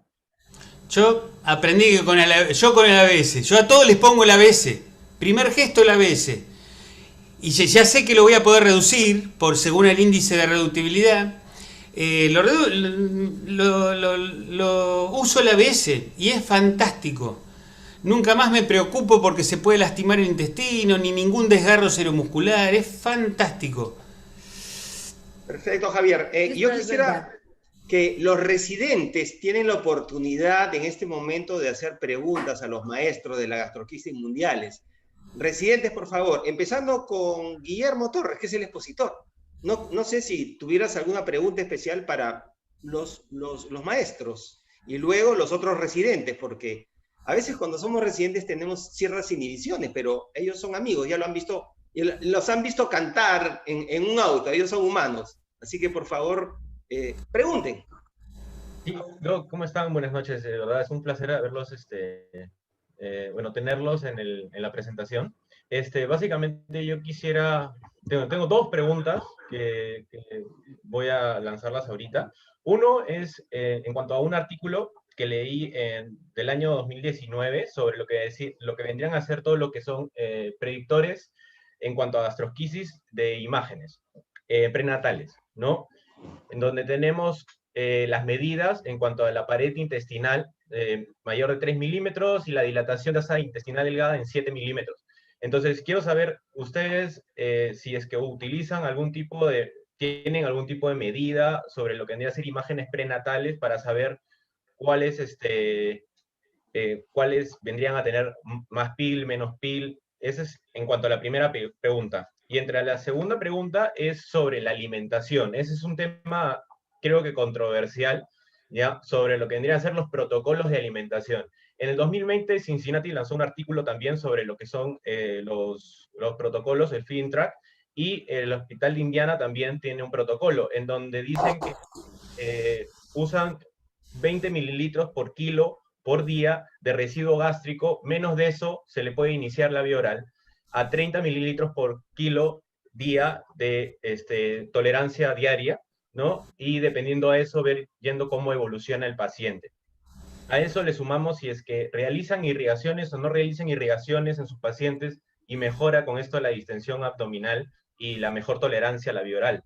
Entonces, esas serían mis dos preguntas, básicamente sobre el manejo prenatal y cómo es su feeding track o cómo es la alimentación que le dan a estos pacientes. Bueno, me tomo la posta no porque haya dicho que pregunta a los maestros, porque no me siento maestro, pero nada, no me siento maestro para nada. Maestro de canto, ya te hemos escuchado cantar. Sí. Mira, las medidas me ponen muy nervioso porque, ¿qué te puedo decir? No le tomo no tengo ningún parámetro así cuantificable que no sea el intestino delgado o el intestino grueso. Yo ya sé que el intestino delgado no puede nunca superar el centímetro de diámetro.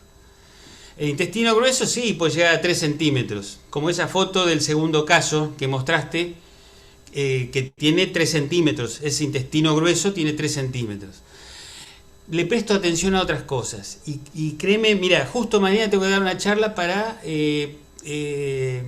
imagenólogos si quieren les paso el link, que voy a hablar de todo esto. Voy a hablar de todo esto mañana, sería a las 9 de la mañana mío, que son las 7 de la mañana en Colombia. ¿Sí? Si quieren les dejo ahora en el grupo de onfalocelia y gastrosquisis, dejo ahora que es por Google Meet. Realmente las únicas medidas que tomo son esas, porque después se va haciendo el ojo, sobre todo ustedes que tienen 6 por mes. Eso significa que permanentemente están todos los días viendo una ecografía de alguna, porque yo a partir de las 28 o 29 semanas ya las veo cada 5 o 6 días, le hago ecografía. Y es muy sencillo. Yo ahora tengo una que es una gastrosquisis cerrada. ¿Qué voy a hacer? Se me cerró la gastrosquisis a las 28 semanas. Y está haciendo bien la 3 intestinal intraabdominal y se está achicando lo que está afuera. ¿Y qué voy a hacer? ¿Qué lo voy a sacar ahora? Ya sé, ya estoy asesorando a la madre de todos los problemas que vienen, pero la realidad es que tenemos un chico de 10 años con una gastrosquisis cerrada, un intestino ultracorto y tiene 10 años y pasa salo con nosotros cada vez que viene con algún problema con el Broviac, digamos. Segunda, no sé si no te estoy contestando esa pregunta porque tenemos muy sistematizado cómo detectar cada uno de los problemas asociados, ya llámese A3 intestinal, y si es una A3 intestinal, si es de yeyuno, si es de ilion o si es de colon. La tenemos bastante bien eso. Si tiene quiste mesentérico, si hay un quiste mesentérico, que es bastante común el quiste mesentérico, porque así como hay constricción venosa, también hay constricción de los vasos linfáticos. ¿Qué pasa cuando está la vejiga afuera? ¿Qué es lo que hay que ver si el estómago afuera? El estómago afuera no tiene ningún problema, porque casi siempre tiene la curvatura mayor afuera. El problema del estómago cuando se atasca y tiene esa conformación en reloj de arena, porque eso va a generar constricción per se de los vasos mesentéricos. Realmente es un tema amplísimo, pero lo tenemos muy sistematizado. Y los residentes de ecografía ya me dicen, tenemos una sospecha de A3 intestinal, y yo voy, me integro, en realidad voy antes, me gusta medir, me gusta ver cómo ver el asa centinela. El asa centinela es el colon. Bueno, todos los trucos que tenemos. Es muy difícil transmitirlo, no está en los libros y no está en los papers, no hay papers, porque me parece que hoy tenemos una oportunidad única de compartir información más allá de los papers, que depende, si yo al editor no le caigo bien, me va a estar dando muchas vueltas para publicarme, es así, o si tengo suerte y me publican, va a ser cuando ya estoy haciendo otra cosa. Los ida y vuelta de las correcciones hacen que después uno está haciendo otra cosa, como ya me ha pasado con el índice de reductibilidad, que lo van a ver, y está en PubMed y lo usábamos para interrumpir el embarazo y ahora no lo uso más para interrumpir el embarazo. No me gustan ninguno de los índices de pronóstico. Los indicadores de pronóstico, yo te digo, decime dónde van a ser y yo te digo el pronóstico. Si van a ser en el medio del campo, tiene un pronóstico malísimo, malísimo. Si hay que trasladarlo, ya le baja un puntaje a ese pronóstico. Si van a hacer una maternidad, le va a ir un poco mejor. En un grupo que tiene experiencia le va a ir un poco mejor. Después yo te puedo decir que tenemos A3 intestinales que se van a los 20 días de alta, a los 22 días de alta, con diagnóstico prenatal. Si tenés la mala suerte que no tenés diagnóstico prenatal, eso es un indicador de mal pronóstico. No tener diagnóstico prenatal es el primer marcador de mal pronóstico. Después de la alimentación también muchas cosas para decir. Depende cómo... Precisamente, Javier, precisamente sobre la alimentación ya nos habló Trigoso, que él alimentaba precozmente. Sí. Y la respuesta yo quisiera que la den después de escuchar la pregunta del otro residente, Luis Plasencia, que le va a preguntar algo que tiene que ver con la motilidad y con la alimentación. Porque sí hemos escuchado de ustedes decir, bueno, yo voy a alimentar precozmente al niño, pero nosotros sabemos que los niños gastrosquíticos tienen una parálisis intestinal, que drena bilis, están distendidos y no hacen meconio, entonces le estamos dando alimentación. ¿De qué forma tan precozmente? Y aquí Luis Plasencia quiere complementar la pregunta con lo siguiente. Luis, por favor. Hola, buenas noches con todos. Sí, más que todo era por lo que mencionaba el doctor Segura, que estos niños usualmente tienen problemas de dismotilidad intestinal, de malabsorción. Entonces hay algunos estudios donde usan procinéticos para mejorar estos cuadros. Quería saber si ustedes tenían experiencia en ese sentido. Gracias.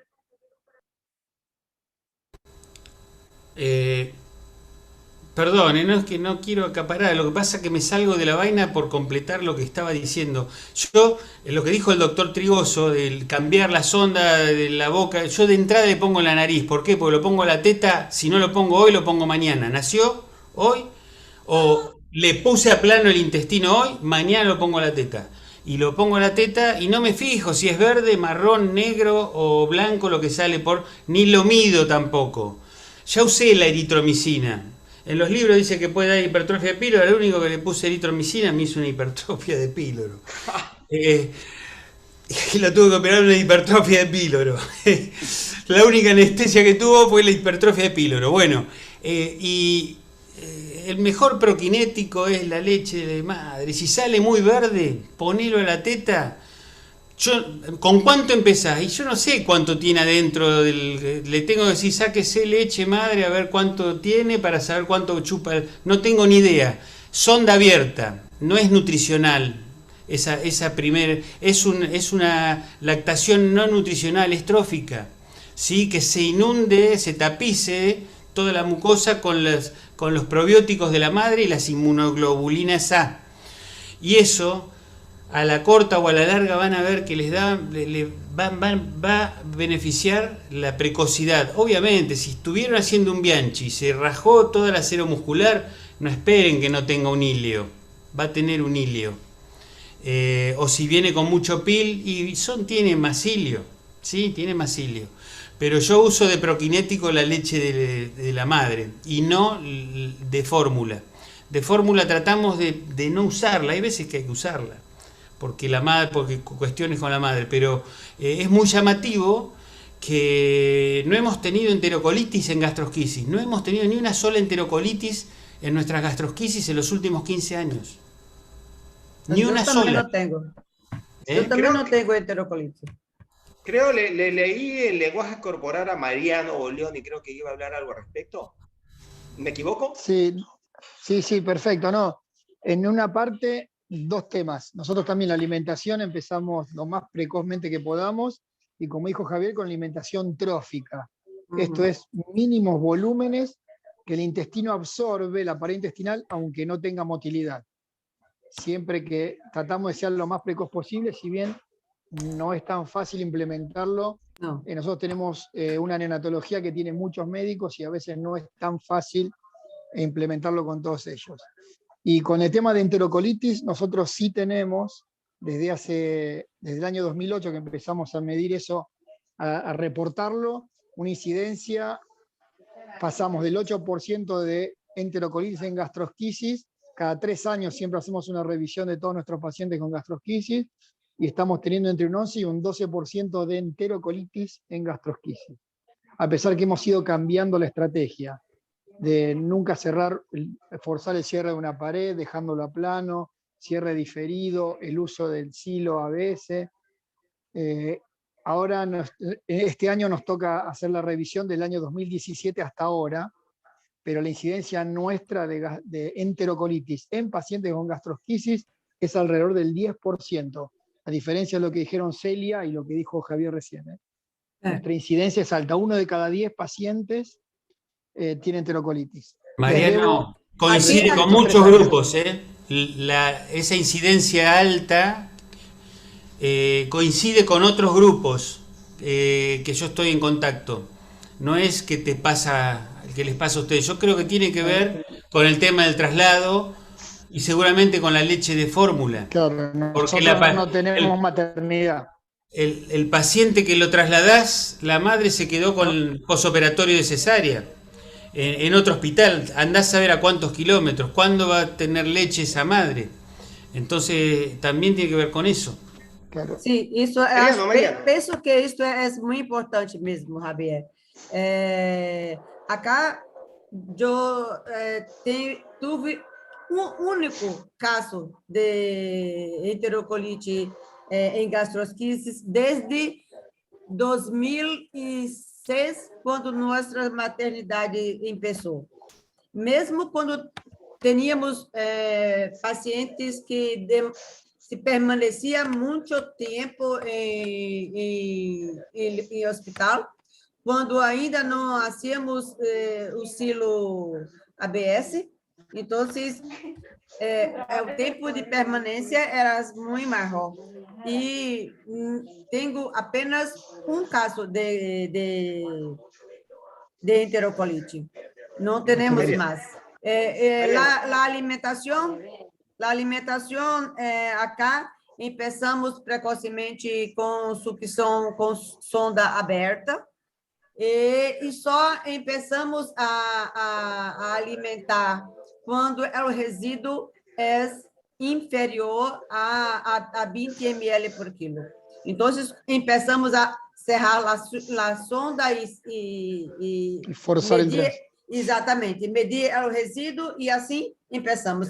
E quando empiezas, luego em 3, 4 dias, você já está com um bom volume de alimentação. Celia, mira, Celia, Javier y Mariano, me es difícil de creer eso por mi formación, pero lo están diciendo 3 personas en las cuales sí debo de creer. Pero quisiera que me expliquen lo siguiente. La gastrosquisis te da un hilio prolongado. Yo le pongo una sonda a un paciente de gastrosquisis para que no vomite y se aspire. Si yo alimento a un paciente con gastrosquisis con hilio al segundo día y le dejo la sonda, pues esa leche va a entrar y va a salir. Entonces, ¿de qué manera pasa esa leche o ese calostro al intestino a absorberse y que el paciente se favorezca con los inmunoglobulinas? Mi criterio es, esa leche nunca va a llegar ni siquiera al duodeno por ese motivo. Explíquenme, por favor, porque sí, estoy tentado de hacerlo, ¿no? La succión es un estímulo da peristalse. Há trabalhos, inclusive, em adultos que fazem cirurgia abdominais que se dão goma para mascar, porque a deglutição e a sucção é um estímulo peristáltico. Perfeito. O que mais me estimula a alimentação precoce é este estímulo e os probióticos que tem o leite materno não necessariamente é necessário toda absorver para que haja uma colonização intestinal. Sabemos que a simples passagem pelo canal de parto, por exemplo, é um fator de colonização dessa microbiota. Não é necessário absorver. Mariano. No, Carlos, quizás me expresé mal. No es que a todos los chicos al segundo día les ponemos alimentación trófica. Si al paciente lo tenemos con silo, si al paciente lo pusimos a plano y no hemos podido cerrar la pared, todavía no le damos alimentación. Al revés, lo queremos tener descomprimido para que sea más fácil cerrarlo. Pero una vez que cerramos la pared, lo más pronto posible, nosotros tratamos de amplificar esta alimentación trófica. Obviamente, si el paciente vomita mucho o tiene mucho débito por la sonda, obviamente que no. Pero no es que pongamos a todos al segundo día, es después del cierre de la pared lo más pronto posible. La incidencia nuestra de enterocolitis es esa que te dije. Les debo la estadística de los últimos 3 años, a ver si hemos mejorado eso, pero es alta. Bien. Ya estamos a la Perdón. Dale. Algo que lo dejaste ahí. Yo creo que hay mucho mito con el tema que si tiene una gastrosquisis y no tiene tránsito va a tener un hilio prolongado. Vos fijate todos los fetos que eliminan meconio adentro del útero. Si no tenés tránsito no te llega el meconio al recto. Tienen tránsito. Después, lo que pase después, una vez que nace, uno puede ayudar a que el tránsito se recupere antes o después. Pero no es que van a tener, como nos enseñaron a nosotros, que tienen que estar 21 días sin comer porque son 21 días de ayuno, porque no tiene. Yo cuando era chiquito eran 3 semanas antes de darle de comer una gastrosquisis. Era así. Mira, con el tema, esto sí te lo sacamos de los números de nuestros pacientes. La media, esto es de todos nuestros pacientes. Nosotros no tenemos maternidad, así que todos nuestros pacientes nacen en otro lado y algunos vienen derivados después de un par de días, como comentaron ahí, que sucede en algunos hospitales de Perú. La media de inicio de alimentación enteral de todos nuestros pacientes es alrededor de los 20 días. La media. Esto es, paciente que a la semana se fue de alta y paciente que estuvo 2 meses internados, como algunos de los casos que presentamos. La media.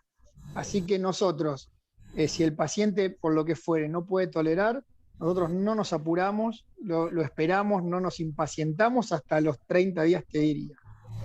Obviamente, esta es una media. Hay pacientes que están 3 meses sin comer y te tiran la media muy arriba, y hay otros pacientes que a la semana, como dijo Javier, se fueron a la casa, comiendo. Correcto. ¿Te das cuenta? La mayoría de los pacientes, antes de los 20 días, ya están comiendo y ya están la mayoría de alta. Esa es la realidad. Pero con que tengas algunos que se pasan de lado, ya la media te la tira muy arriba. Pero esa es nuestra media. Perfecto, entendido. Esta reunión realmente ha sido enriquecedora. Estoy seguro que hay muchos conceptos que tenemos que cambiar. Los Alexis, por ejemplo, la alimentación, por ejemplo, y otros más.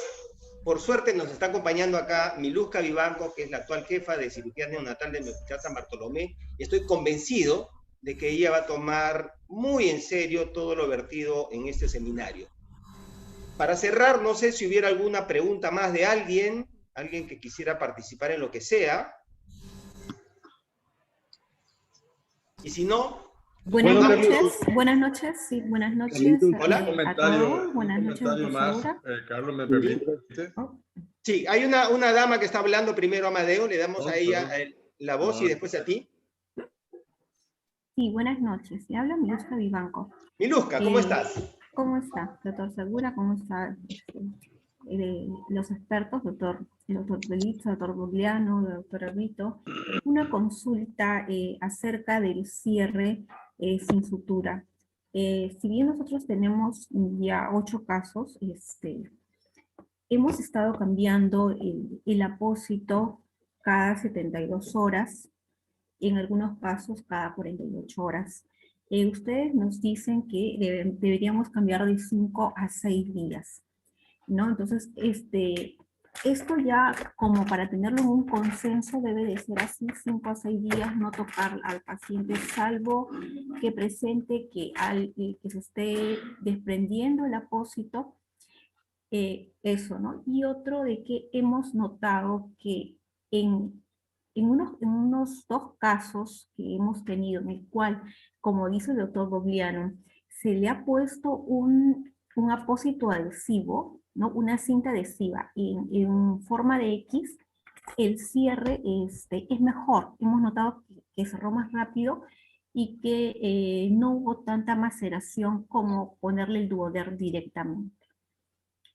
Y otra pregunta más. En cuanto a el defecto, todos irían, hay un diámetro que iba a decir, bueno, a este niño yo no le voy a poner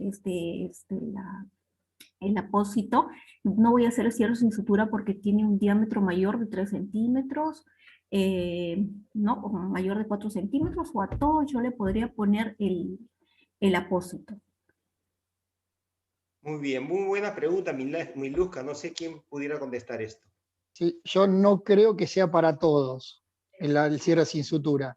Me parece que son para aquellos pacientes en que los bordes están realmente cerca y que llevar el cordón hacia el borde, digamos, que tiene el defecto, prácticamente lo cierra. No creo que sea para todos los pacientes. Si va a quedar con tensión, me parece que es mejor suturarlo. Nosotros tenemos un caso que hicimos el cierre sin sutura y a los pocos días el paciente se nos evisceró. Así que tuvimos que dormirlo, tubarlo y cerrarlo con puntos, que va a ser como una evisceración cualquiera. Gracias. Amadeo. Bueno, sí, y luego Cristóbal. Una observación muy cortita, que es verdad que la gastrosquisis siempre tiene una demora en el tránsito intestinal.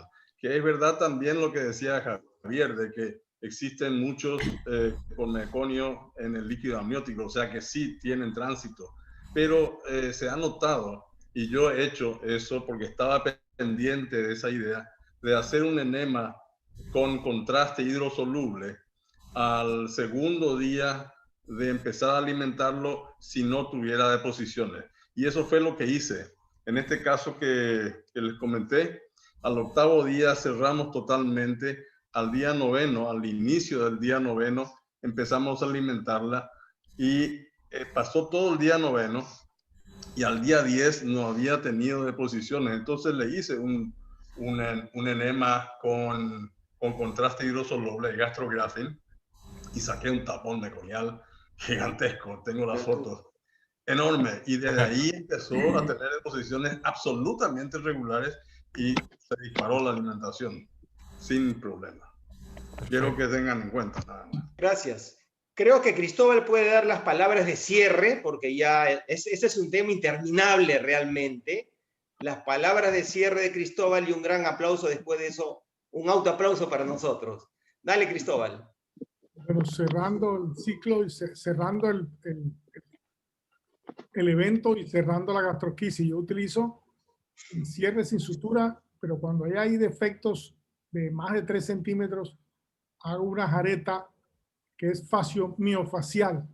Esa jareta empiezo en la base del ombligo, del ónfalo, del cordón, doy la vuelta al defecto con puntadas más o menos cortas y termino otra vez en la base del cordón. Anudo, voy anudando gentilmente, apretando la jareta, de tal manera que se va jalando el defecto hacia el cordón. Y de esa manera el cierre es bastante anatómico también y evita dejar cicatrices lineales, verticales o transversales. Y cuando es menos de 3 centímetros, siempre usamos el apósito de hidrocoloide en calzón, en pantalón, jalando la piel y traccionando el cordón hacia el lado contrario, y ahí no tiene por qué escapar nada. ¿Ok? Preparando bien la piel, eso es importante, preparar bien la piel, porque el pegante del duodeno es muy bueno. Después del 5.º día podemos pasar al Tegader sin ningún problema con el botón reductor. Ese es el tema del cierre. Y bueno, agradecerle a Carlitos por este evento tan maravilloso y esta asistencia tan interesante, tantos colegas viéndole las caras nuevamente, y que ojalá podamos nuevamente volver a esos cursos y a esos encuentros entre todos, que la verdad la pasábamos muy bien. Buenas noches, amigos. Un abrazo muy grande. Aplauso. Parabéns a todos. Obrigada pelo convite. Carlos, Obrigado. Disculpa, Carlos. Javier, tienes que venir a surfear, ¿ah? Lo del curso, ¿me Javier permites? dice, es más fácil hacer un similexil que correr una ola, es lo que dijiste. Por Dime, supuesto. Yo la ola me corre a mí, yo no corro. Dani Domínguez, dale, dinos. Sí, nada más invitarles para el 18, 19 y 20 de este mes al curso internacional de cirugía pediátrica. Está colgado en el grupo de cirujanos pediátricos. Están todos invitados a participar. De cirugía mínimamente invasiva. Invitados de peso. Bueno. Muchas gracias. Muy bien. Gracias. Adiós. Adiós. Gracias. Chao. Gracias a todos. Hasta luego, gracias. Gracias, adiós. Gracias, adiós. Gracias, buenas noches.